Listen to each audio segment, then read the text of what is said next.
So I decided to get out and do a little bit of perch fishing, and I have to be honest and say that this wasn't my first visit to this water. I'd been a couple of weeks before and the weather had been absolutely horrendous. It was freezing cold, Arctic conditions, and I'd stood there and just frozen until I could bear it no more and gone home. But I was back again, and this time the conditions looked absolutely perfect. The weather had improved. It's still only early February, but it was nice and mild. And although I hadn't caught anything on the first session, it hadn't been wasted, because it had given me an opportunity to study the water, see where the small roach and rudd were shoaling up, and by watching those areas see when the perch were coming in to feed, because as soon as the perch come in to feed, so the silvers start to spray out the water and make good their escape. And if you can log those areas and those times, then it gives you a huge advantage when you actually come back with a mind to target them. Now for this session I decided that the way forward was to bait up heavily with maggots to encourage the silverfish. Unfortunately it helps if you actually get the bait in the water rather than tipping it all over the floor. And if anyone's ever tried to pick maggots up off between blades of grass, you'll know it's a thankless task and a hopeless one. So I ended up sitting there all day long with just a handful of bait. But right on dusk I thought my patience had been rewarded when the float under the right hand rod, which was in so close you can just about see it to the slightly to the right of the left hand blank, just at the base of those rushes there.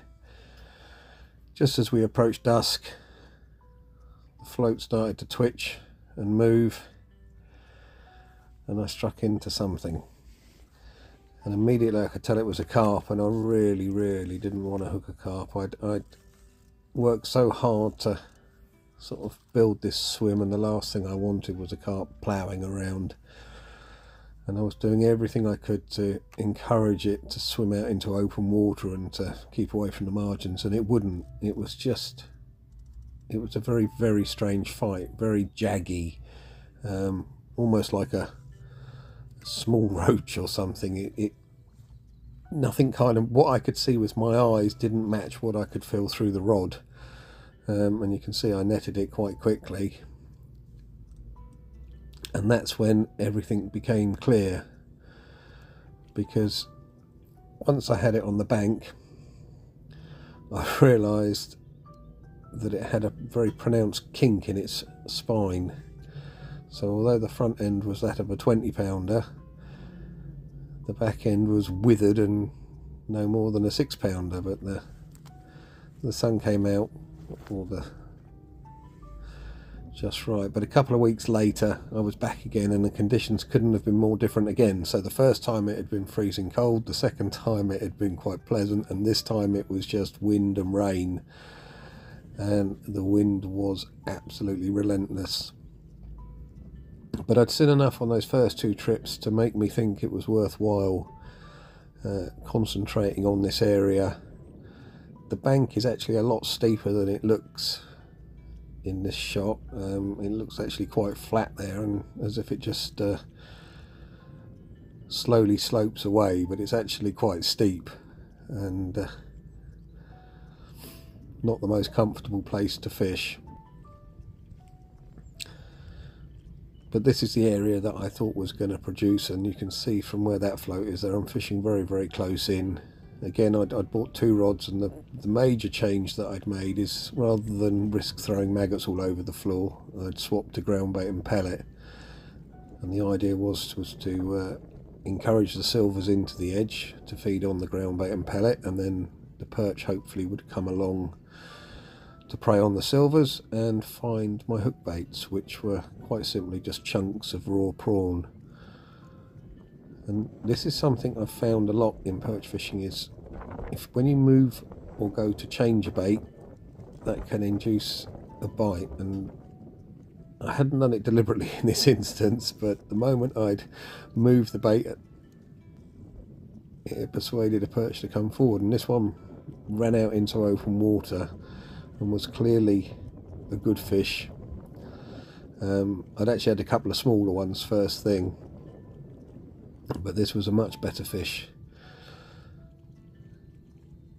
and it took line, and when it came up to the surface I realised that it was going to be very, very close to my PB. Now, I don't weigh many fish, but I do make exceptions for ones that I think are PBs, and this one was 3 pounds 2 ounces. So a new personal best perch, my first perch over £3.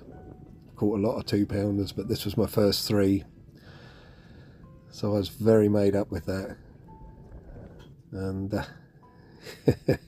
it took a while to find the scales and the weigh bag and everything, because I use them so infrequently, but I did manage it. And then in some ways the best part of fishing is always seeing the fish swim away again. No worse for wear, and this one was no exception. But it was obviously a feeding spell, because I didn't even have a chance to reset the camera before the other rod had gone. And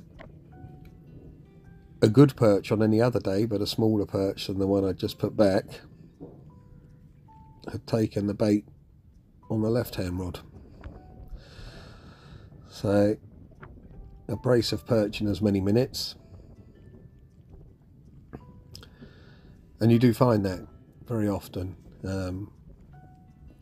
Perch feeding spells can be intense, so short periods of intense activity, and if you're there you can capitalise. But I plugged on, and now it's reaching sort of early afternoon, which usually wouldn't be a prime time, but certainly on my previous visits that's when I've seen an awful lot of silverfish activity. And again, another fish. Now interestingly, the only time I got a take on the left hand rod was when the right hand rod wasn't in the water, so clearly that tells you that the fish were coming up from the right, either from out of deep water or along that margin, and moving from right to left, because the previous fish was the only fish I caught on the left hand rod, and that's only because the right hand rod wasn't in the water. And again, this one put up a good account of itself, and I could see that it was another good fish, not as big as the PB, but you can see I'm looking at my left hand rod there, because I'm thinking the right hand rod's been taken, maybe another one's going to come along. But that wasn't the case. I did have a chance to sort this fish out. Sometimes you try and will these things to happen, and as I say, I could see this was another good fish, but not one that I bothered to weigh. But I think it's fair to say it was a comfortably in excess of 2 pounds. And another nice chunky perch. Quite light in colour, and I've found this when perch are feeding very hard, quite often the colour drops out of them. It's almost like a sort of sign of aggression, and you can see, because of the time of year, they're starting to get bellies on them now as they fill up with spawn. This one wasn't entirely sure how to get home. He knew it was somewhere around here. It's a bit like me following a sat-nav. I go left, I go right, when all I really needed to do was to go straight. But I decided to leave that area, because when I'd arrived I'd baited up a second area, and I thought I'd go and give that a little look. And by this point the wind was just horrendous. I mean, it was gale force. It was all I could do to keep my hat on. I'd already had to chase my hat up and down the bank a few times, and it had gained a few footprints on top where I'd had to tread on it to stop it from blowing in the water. But the good thing about where I'd baited up is, although I was getting blown around, the float was just in a slightly sheltered area, and just inside the reed line.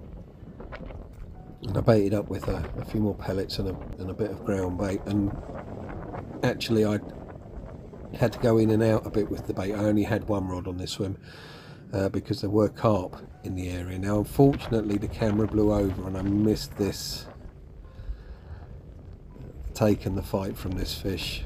But if the 3-pounder was impressive, then this fish was impossible. I was convinced I'd hooked a carp, and when it came up to the surface I just lost it completely. Just shaking my head in disbelief. An absolutely incredible perch, phenomenal fish. I did dig my scales out. Unfortunately I used them so infrequently that when I turned them on they just refused to flicker into life, because I never bothered to check the batteries in them. But I have got a direct comparison with a 3-pound 2-ounce fish, which was weighed, and this was certainly bigger. But once I'd returned it, I carried on for a little bit. I went back round to the original spot. The wind was still making things very awkward, and I was missing a lot of bites. And sometimes when you're fishing, you've just got to know when to say enough is enough. And sometimes, even when you're having the best day, it's worth leaving just a little bit so that you've got something to come back for. Because if we caught all the fish all the time, we'd get tired of it. And with 2 PBs, that really, it was enough. It was never going to be a better day than it already was.